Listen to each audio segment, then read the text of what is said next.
Shalom. మన ప్రభు అయినటువంటి యేసుక్రీస్తు వారి యొక్క శక్తిగల నామములో కృపా సింహాసనం దగ్గరికి ప్రేమతో ప్రతి ఒక్కరిని ఆహ్వానిస్తూ ఉన్నాను. 40 రోజుల ఉపవాస ప్రార్థనలో పాలు పొందుతున్న మీ అందరిని బట్టి, ప్రార్థన చేస్తున్న మీ అందరిని బట్టి కూడా యేసయ్యకు కృతజ్ఞతలు తెలియజేస్తూ ఉన్నాను. మన మధ్యలోకి యేసయ్య కృప చూపి పరిశుద్ధాత్ముడు సహాయం దయచేసి యునైటెడ్ పాస్టర్స్ ఫెలోషిప్ తరపున గుంటూరు ప్రాంతం నుండి, ఇండియా ప్రాంతం నుండి సేవకులను 6 సేవకులను మా మధ్యలోకి పరిశుద్ధాత్ముడు నడిపించినందుకు మొదటిగా తండ్రి అయిన యెహోవా నామమునకు, యేసు ప్రభు నామములో కృతజ్ఞతలు తెలియజేస్తూ ఉన్నాను. యునైటెడ్ పాస్టర్స్ ఫెలోషిప్ వ్యవస్థాపకులు ఆచార్య పివి రవిప్రసాద్ అన్నయ్య గారిని బట్టి ఎస్ఐకు కృతజ్ఞతలు. వారి ప్రేమను బట్టి, వారి నాయకత్వాన్ని బట్టి ఎస్ఐకు వందనాలు. వారు మనలను ప్రేమించి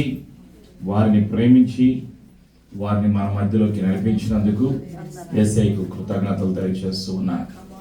ఈరోజు ప్రత్యేకంగా మన కొరకు పరిశుద్ధాత్ముడు సిద్ధపరిచినటువంటి, అభిషేకించబడినటువంటి వాక్యాన్ని మనం వినటానికి సిద్ధపడదాం. ప్రియమైనటువంటి సంఘమా, ఈరోజు ఆశ్రమ గారు, సహోదరి ప్రభు జ్యోతి గారి ద్వారా మనం వాక్యాన్ని వినటానికి సిద్ధపడదాం. యేసయ్య కృప చూపి వారిని ఎన్నుకుని అభిషేకించి ఈ దేశానికి తీసుకుని వచ్చారు. తండ్రి తన సేవకులను ఒక ప్రాంతం నుంచి ఒక ప్రాంతానికి ఎందుకు తీసుకుని వస్తారు అంటే, ప్రియమైనటువంటి సంఘమా, సంఘములలో ఉజ్జీవాన్ని కలుగచేయాలి, సంఘములలో నూతన కార్యాలు జరిగించాలి, సంఘములలో నూతన ప్రణాళిక, నూతన ఆశీర్వాదాన్ని ఇవ్వటానికి తండ్రి ఇష్టపడుతున్నాడు. ప్రియమైనటువంటి సంఘమా, కాబట్టి ఈరోజు నీవు నేను సిద్ధపడాలి. ఏమిటి? నూతన కార్యాలు చూడటానికి, అనుభవించటానికి, తండ్రి చేయబోయేటువంటి ఆశ్చర్య కార్యాలను, బలమైన కార్యాలను మన జీవితంలో మనం అనుభవించడానికి ప్రార్థనా పూర్వకంగా మనం అందరం కూడా సిద్ధపడదాం. యేసు ప్రభు శక్తిగల నామములో పాస్టర్ గారిని, సిస్టర్ ప్రభు జ్యోతి గారిని ఆహ్వానిస్తూ ఉన్నాను.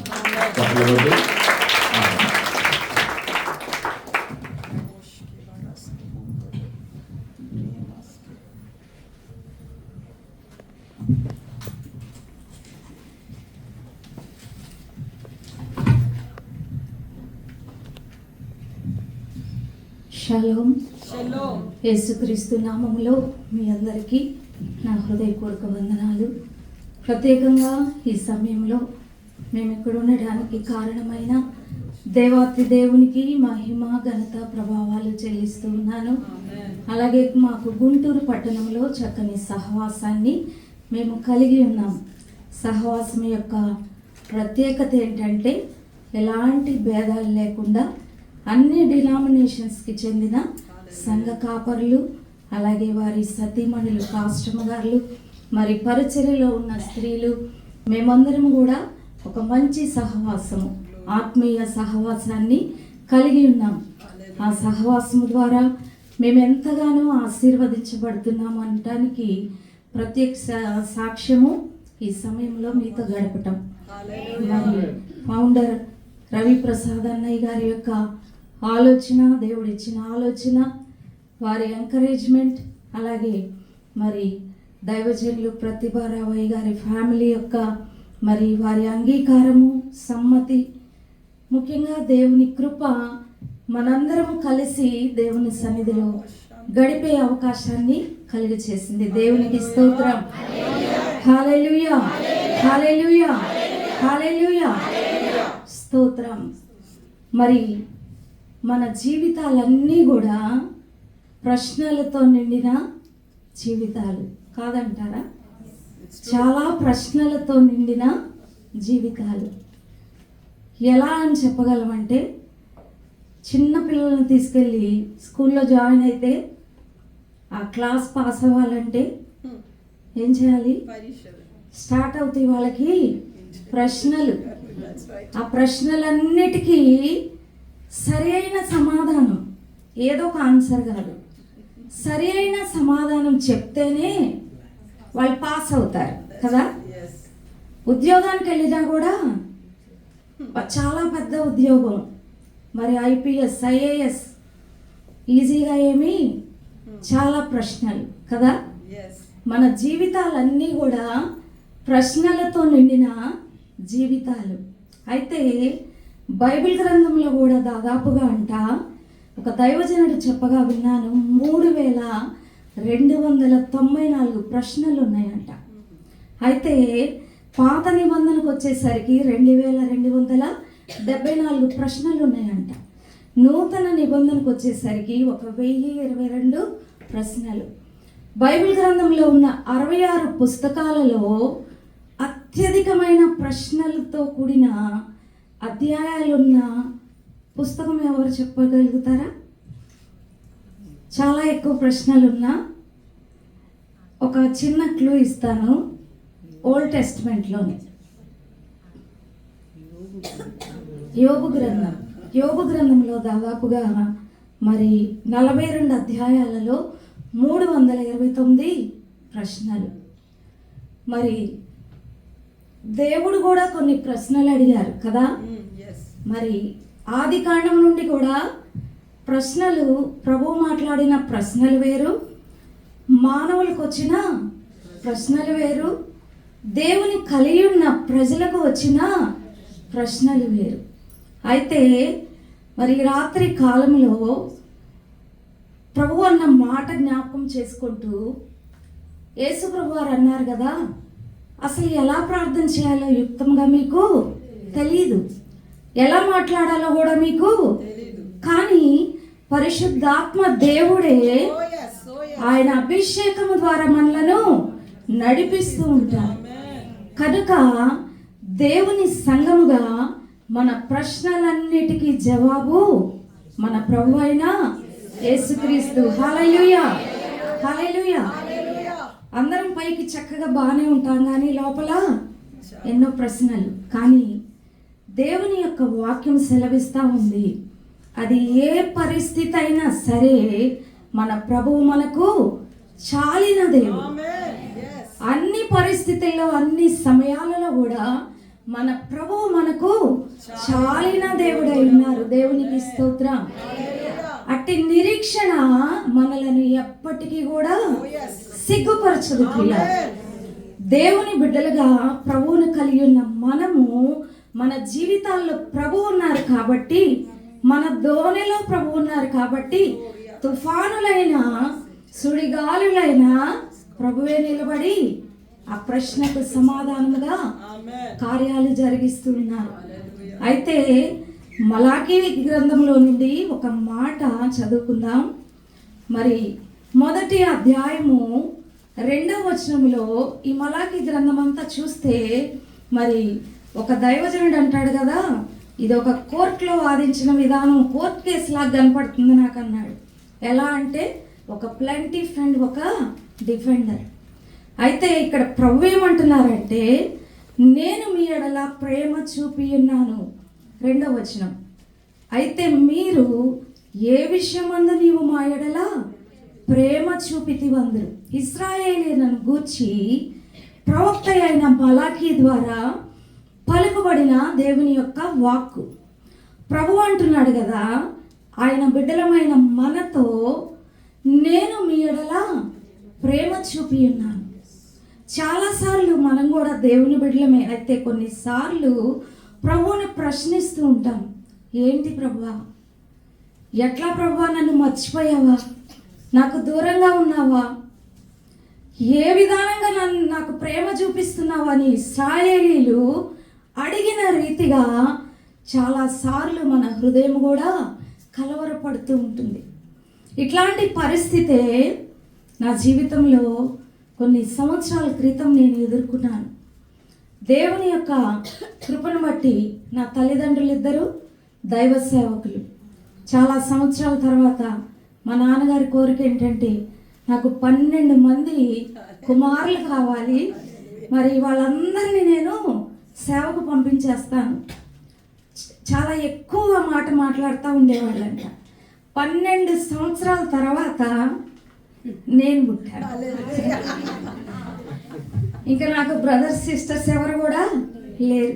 ఎప్పుడు మా అమ్మ చెప్తా ఉండేది ఏమనంటే 12 మంది కొడుకులు కావాలి, వాళ్ళందరూ గొప్ప స్వార్థికులు అవ్వాలి అని మీ నాన్నగారు అనేవాళ్ళు. 12 సంవత్సరాల తర్వాత నువ్వు పుట్టావు మరి ఏం చేస్తావా అనేవాళ్ళు. ఇప్పుడు ఈ 12 మంది కుమారుల భారం అంతా నా దగ్గర ఎక్స్పెక్ట్ చేసేవాళ్ళు అనమాట.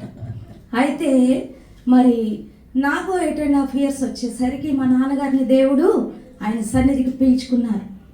అక్కడి నుండి సేవా భారం అంతా అమ్మ మీద పడింది. సంఘాలకి ప్రయాణం చేయటం, ఒక ఆడపిల్లకి తప్పనిసరిగా తల్లి అవసరమైన సమయాల్లో కూడా అమ్మ అందుబాటులో లేని పరిస్థితి. అయితే నేను ఒక్కదాన్నే కానీ దేవుడిచ్చిన కుటుంబం, మా ఇంట్లో ఎప్పుడూ 70-80 మంది పిల్లలు ఉండేవాళ్ళు. దేవుడిచ్చిన కుటుంబం చాలా గొప్పది. అయితే మరి దేవుని కృపను బట్టి నాకు వివాహం అయిన తర్వాత మరి నేను స్కూల్లో మంచిగా నా స్టడీస్లో ఎక్సెల్ అవుతూ ఉన్నాను. నాకు బలమైన కోరిక ఏంటంటే మంచి డాక్టర్ అవ్వాలి. అయితే దేవుని ఉద్దేశం వేరుగా ఉంది. మరి మా నాన్నగారు చెప్పారంట, నువ్వు బాగా చదివించి సేవ కొరకు మరి అభిషేకించి పంపించమని. నేను పుట్టిన తర్వాత వాళ్ళు చేసిన ఫంక్షన్ ఏంటో తెలుసా? మరి ఆ ఫోటోలు చూపించి మా అమ్మ చెప్తా ఉండేవాళ్ళు, దేవుని సేవ కొరకు నన్ను సమర్పించిన ఫంక్షన్ చేశారు. నేననేదాన్ని కదా, మీరు సమర్పిస్తే సరిపోయిందా? నేను సమర్పించుకోవాలి కదా, నాకు దర్శనం రావాలి కదా. నేను బాగా చదువుతాను కాబట్టి నేను బాగా చదువుతాను, మంచి డాక్టర్ అవుతాను అనేదాన్ని. ఇక దేవుని యొక్క చిత్తము అలా ఉంది. మా నాన్నగారు చనిపోయిన తర్వాత మరి ఆ పరిచర్యలు అమ్మ కొనసాగుతూ ఉన్నప్పుడు ఆ ఇంట్లో ఉన్న వారందరి బాధ్యత చాలా చిన్న వయసులోనే నేను తీసుకోవాల్సిన పరిస్థితులు. నేను ఇంటర్మీడియట్ అప్పుడు నేను జూనియర్ ఇంటర్లోనే కోచింగ్కి మరి కాలేజ్కి వెళ్తూ వస్తూ అన్నీ చూసుకుంటున్న సమయంలో మరి ప్రభువు నాతో మాట్లాడి పరిస్థితులు కూడా చాలా ప్రతికూలమై అన్నీ చెప్పడానికి సమయం చాలదు కానీ. అయితే మరి నా వివాహం అయిన తర్వాత నేను చేసిన ప్రార్థన ఏంటంటే, మేము పిల్లలుగా ఉన్నప్పుడు అందరం కూర్చొని మాట్లాడుకున్నప్పుడు అందరు అనేవాళ్ళు, నీకేమంటే ఇష్టం, నీకేంటంటే ఇష్టం అంటే నాకు చాక్లెట్ అలా చెప్పేవాళ్ళు. నేను ఎప్పుడు ఏం చెప్పేదాన్ని అంటే, నాకు మా డాడీ అంటే అన్నిటికన్నా చాలా ఇష్టం అని చెప్పేదాన్ని. మ్యారేజ్ అయిన తర్వాత దేవుణ్ణి నేను అడిగాను, ఏమనంటే, ప్రభువా నాకు మరి ఒక కోరిక ఉంది, మా డాడీ లాగే చక్కగా అందంగా హ్యాండ్సమ్గా ఉండే చక్కని ఆ పోలికలతో ఉండే కుమారుణ్ణి నాకు ఇవ్వమనేదాన్ని. అయితే నిజంగా అలాగే చాలా చక్కని కుమారుణ్ణి దేవుడు నాకు సేమ్ అలాగే అందరూ అనేవాళ్ళు, మీ నాన్నగారు లాగే. నేను ఇంకా చాలా ఎక్కువగా ప్రేమించేదాన్ని. అయితే మరి దేవుని కృపను బట్టి ఇట్లా సాగిపోతూ చాలా హ్యాపీగా ఉన్నా నేను. అలాంటి సమయంలో మరి మా ఇంటికి కొంచెం 10 అడుగుల దూరంలో మరి యాక్సిడెంట్ అవ్వటం, ఆ బిడ్డ ఎగిరి మరి ఆ చెట్లలో పడిపోవడం, స్కూల్ నుండి రాలేదు ప్రోగ్రాం ఉందని తిరిగి చాలా లేటుగా మేము చూసుకోవటం మా ఇంటికి దగ్గరలోనే. మరి అలాంటి పరిస్థితుల్లో బిడ్డని నేను కోల్పోయాను. చాలా కృంగిన పరిస్థితి. మరి ఎంతగా కృంగిపోయానంటే ఎటు చూసినా నాకు జీవితం అంతా శూన్యంగా కనిపిస్తూ ఉంది. నాకు తెలియకుండానే నేను డిప్రెషన్లోనికి వెళ్ళిపోతూ ఉన్నాను. అయితే చాలామంది వచ్చి ఓదారుస్తూ ఉన్నారు కానీ ఏ మాట కూడా నాకు ఆదరణ కలిగించట్లేదు. నేను అలాగే మూలన కూర్చొని ఏడుస్తూ ఉన్నాను. ఒకరోజు గాడ్స్ ఛానల్ వచ్చేది, ఇంతకుముందు టీవీలో గాడ్స్ ఛానల్. ఎవరో వచ్చి మా పాస్టర్ గారు ఎక్కువ అది చూస్తూ ఉండేవాళ్ళు. పాస్టర్ గారు మంచం మీద కూర్చున్నారు, మరి టీవీ ఆన్ చేశారు. ఎందుకు అలా ఉంటున్నారు, భోజనం చేయండి, మనం దేవుని బిడ్డలం కదా మరి అని చెప్తా ఉన్నప్పుడు అది ఆన్ చేయగానే టీడీ జైక్స్ గారి మెసేజ్ ఆయన ప్రవచిస్తూ ఉన్నారు. ఏమనంటే, నీవు నీ కుమారుణ్ణి పోగొట్టుకొని ఉన్నావు, నీవు ఒక మూలన కూర్చొని ఏడుస్తున్నావు, నీ భర్త కూడా కృంగిపోతూ ఉన్నాడు, నువ్వు లేచి నిలబడు, నీ గర్భములో నుండి మరలా నీకు ఒక బిడ్డను నేను లేవబోతున్నాను.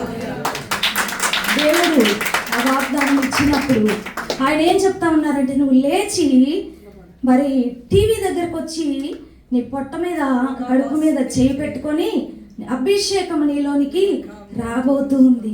నువ్వు ఇట్లా దుఃఖపడటం కాదు, కానీ నీ గర్భము అనేక జనములను కలే గర్భముగా దేవుడు మార్చబోతున్నాడు అని చక్కని ప్రవచనం ప్రవచించినప్పుడు నాకు తెలియని శక్తిని నేను పొందుకున్నాను. మా సంఘస్థులను నేనే లోపల దుఃఖం ఉంది, కానీ మరి నేనే ధైర్యపరుస్తూ ఉన్నా. ఈ రీతిగా సాగిపోతున్న సమయంలో నా మైండ్లో ఎన్నో ప్రశ్నలు. Why God, why? ఎందుకు ప్రభువా ఇలా జరిగింది? ఎందుకు జరిగింది? నాలో అవిధేయతల రకరకాల మాటలు వింటున్నాం కదా, ఎందుకు ప్రభువా అనే ప్రశ్న నా మనస్సులో ఉంటున్నప్పుడు మరి ఒక దైవజనరాలు వచ్చి నాకు ఒక బుక్ తీసుకొని వచ్చారు. చాలా దూరం నుండి ఆమె వచ్చి నాకు ఎందుకో ప్రేరేపణ కలుగుతూ ఉంది, ఈ పుస్తకాన్ని నీకు ఇవ్వాలని దేవుడు నన్ను ప్రేరేపిస్తున్నాడని ఒక సాక్ష్యం అన్నమాట. ఆ బుక్ మీద చూస్తే వై గాడ్ వై, చాలా ఆశ్చర్యం అనిపించింది. ఎందుకు దేవా ఎందుకు? ఆ తెలుగు వర్షన్ తీసుకొని వచ్చినప్పుడు ఆ బుక్ నేను చదువుతూ ఉంటే చాలా స్పష్టంగా పరిశుద్ధాత్మ దేవుడు నన్ను దర్శించి ఉన్నారు. మరి ఢిల్లీలో దేవుని యొక్క పరిచర్య చేస్తున్న జోబ్ గారని, ఎవ్రీ హోమ్ క్రూసేడ్ అనుకుంటా, దైవజనుల యొక్క అద్భుతమైన సాక్ష్యం. వారి కుమారుడు కాలేజీలో చదువుతూ మరి మంచి గిటార్ తీసుకొని చక్కని పాటలు దేవుని స్తుతించి ఆరాధించే కుమారుడు.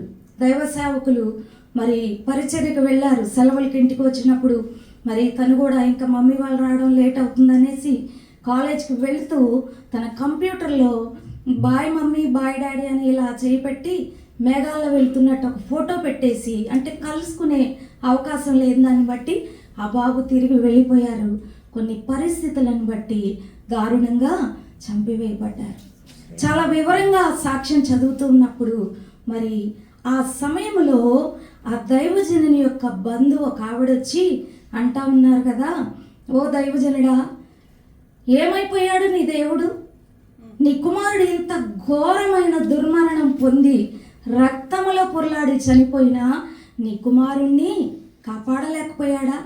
ఏమైపోయాడు నీ దేవుడు అన్నప్పుడు ఆయన లోపలికి వెళ్ళి తలుపు వేసుకొని, ప్రభువా నీ నామానికి ఇట్టి అవమానం కలగడానికి వీల్లేదని రూమ్ అంతా దొర్లుతూ దైవజనుడు ప్రార్థన చేస్తూ నాకు ఒక దర్శనం ఇయ్యా అని ప్రార్థన చేసినప్పుడు దేవుడు ఆ దైవజనుడితో మాట్లాడిన మాట ఏంటంటే, నా ప్రియ కుమారుడా, నా ప్రియ సేవకుడా, నా ఏకైక కుమారుడైన యేసుక్రీస్తు మానవాళి యొక్క పాపము కొరకు శిలువ మరణము పొందుతూ నలగగొట్టబడిన సమయంలో నేను ఎక్కడ ఉన్నానో నీ కుమారుని మరణ సమయంలో కూడా అక్కడే ఉన్నాను అనే జవాబును మరి ప్రభువు ఆ దైవ సేవకునికి చెప్పిన విధానము నన్ను ఎంతగానో బలపరిచింది. ప్రియులారా, దేవుని యొక్క ప్రేమను జ్ఞాపకం చేసుకుంటూ దేవుని యొక్క శిలువ మరణం జ్ఞాపకం చేసుకుంటున్న ఆ తరుణములో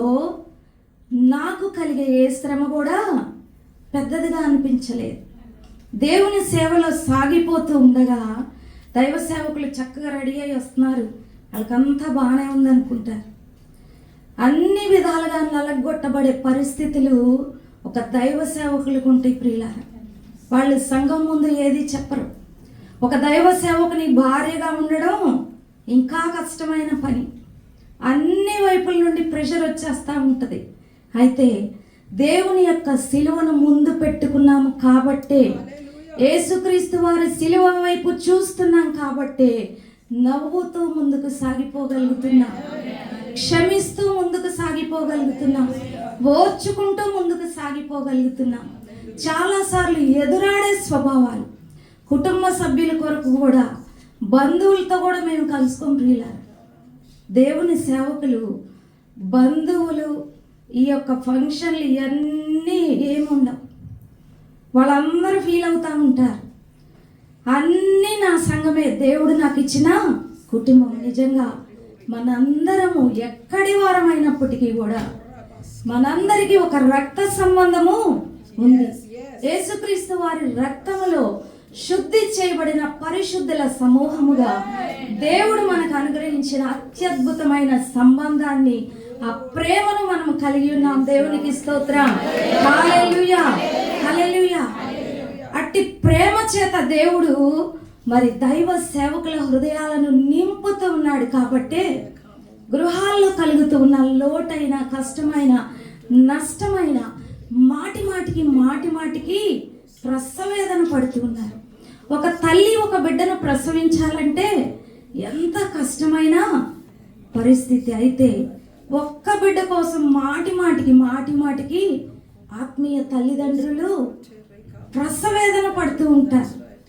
చాలా ఈజీగా ప్రశ్నిస్తూ ఉంటారు కొంతమంది. అయితే మరి ఇక్కడ ఇశ్రాయేలీలు కూడా ప్రభువుని అంటున్నారు కదా, మరి ఏ విషయమందు నీవు మా ఎడల ప్రేమ చూపించావయ్యా అని అడుగుతూ ఉన్నారు. దేవుని బిడ్డలుగా మన జీవితాల్లో కష్టం వచ్చినప్పుడు, నష్టం వచ్చి అంతా బాగానే ఉన్నప్పుడు చక్కగా ఆరాధిస్తాం, చక్కగా దేవుని మందిరానికి వస్తాం. అయితే చిన్న సమస్య రాగానే ఫస్ట్ దూరం అయ్యేది దేవుని సన్నిధి. మరి దేవుని బిడ్డలమైన, దేవుని ప్రేమను ఎరిగిన మనము, దేవుని కార్యాలను ఎరిగిన మనము దేవుని యొక్క సిలువని ఎప్పుడు మనం ముందు పెట్టుకోవాలి ప్రియులారా. దేవుని యొక్క సిలువ శ్రమలను ధ్యానం చేసినప్పుడు మనకు కలిగే శ్రమలన్నీ కూడా అల్పకాల శ్రమలు. దేవుని యొక్క మరి కృప మనల్ని ఎప్పుడు మనలను వెంటాడుతూనే ఉంటుంది.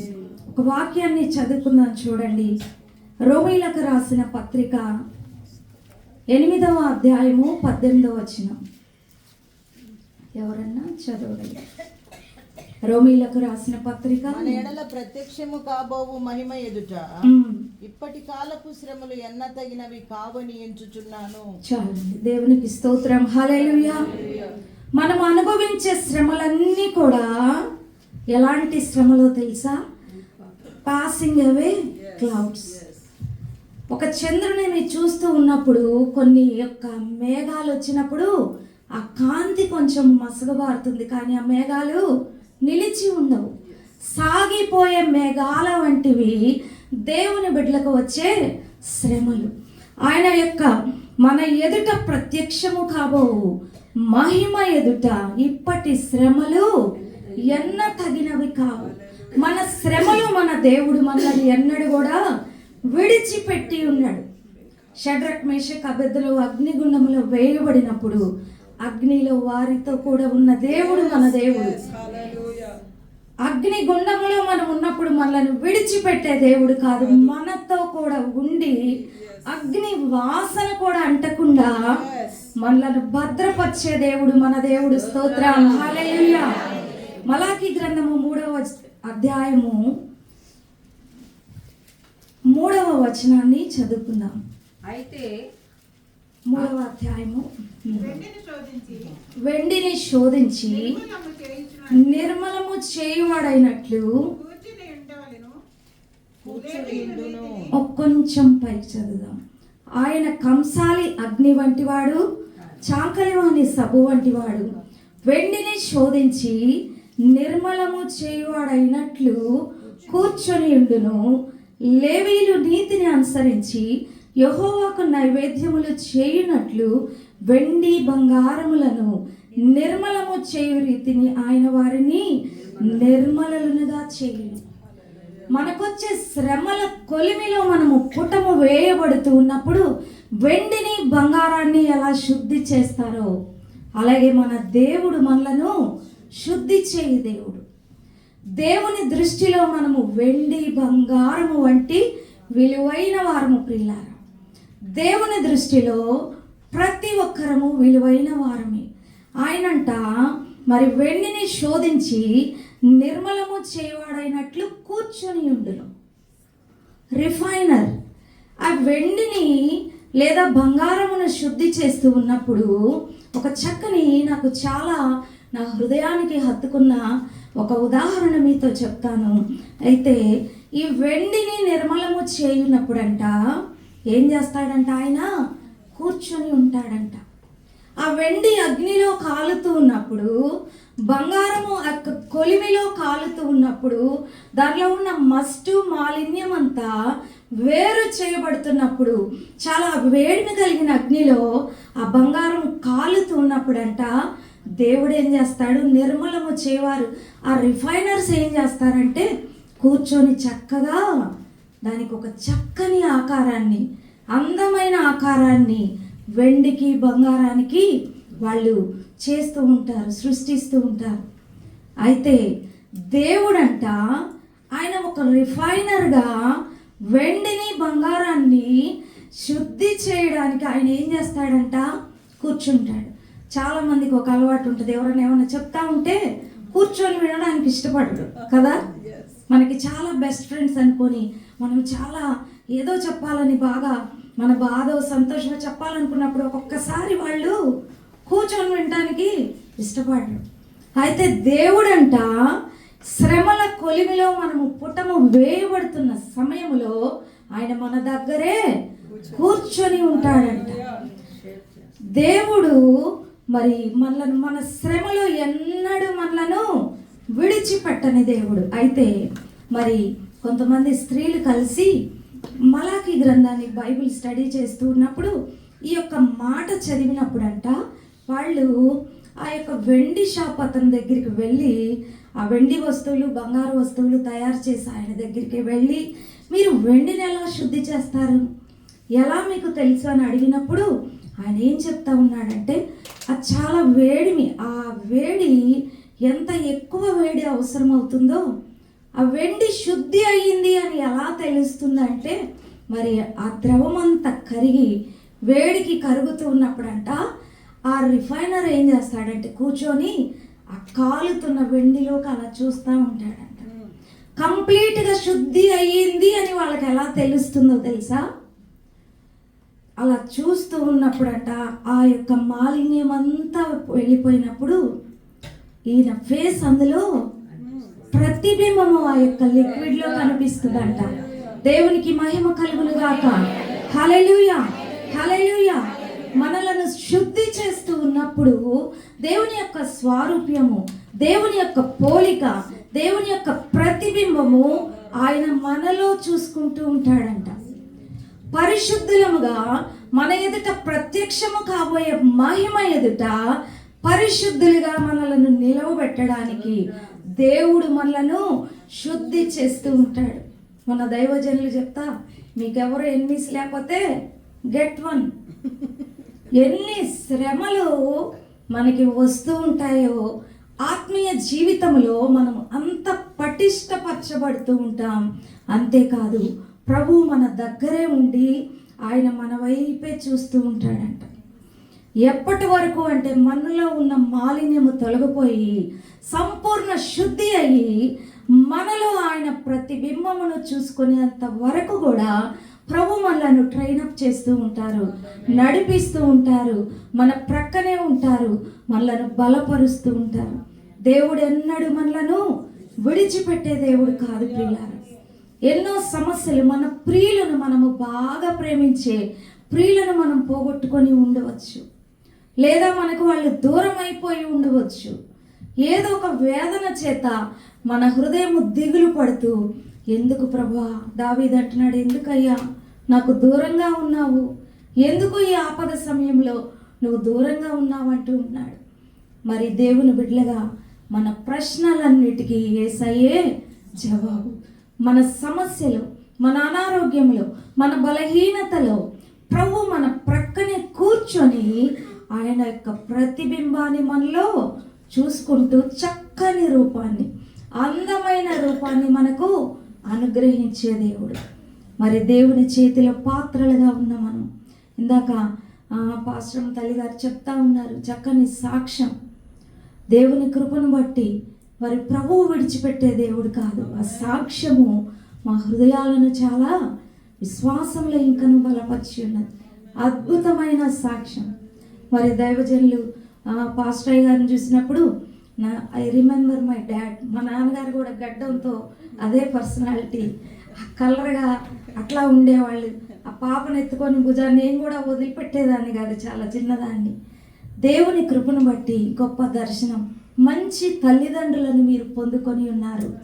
దేవుని యొక్క పాదాల దగ్గర దేవుని యొక్క సహాయము, దేవుని అభిషేకము, దేవుని ప్రేమ. చాలామంది సహవాసము లేక చెప్పాలంటే ఆత్మహత్యలకు కూడా లోనైపోతున్న పరిస్థితులు. లోన్లీనెస్ అనేది ఎక్కడ ప్రేమ రాహిత్యం ప్రపంచాన్ని ఏలుబడి చేస్తుంది. ప్రియులారా, ధనము సంపాదించుకోవచ్చు, విద్యను సంపాదించుకోవచ్చు, కానీ మరి ప్రేమ, యథార్థమైన ప్రేమ అది దేవుని సన్నిధిలోనే, దేవుని యొక్క మందిరములో మనం పొందుకుంటాము. కనుక దేవుని బిడ్డలమైన మనము ఈ రాత్రి కాలంలో దేవుడు మనకు అనుగ్రహిస్తున్న వాక్యమును బట్టి మిమ్మల్ని అందరినీ ప్రోత్సహిస్తూ ఉన్నాం.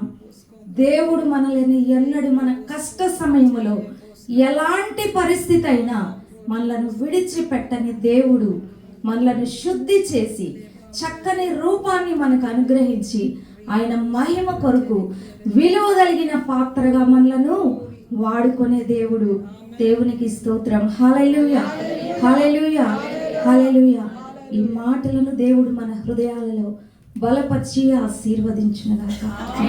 థాంక్యూ.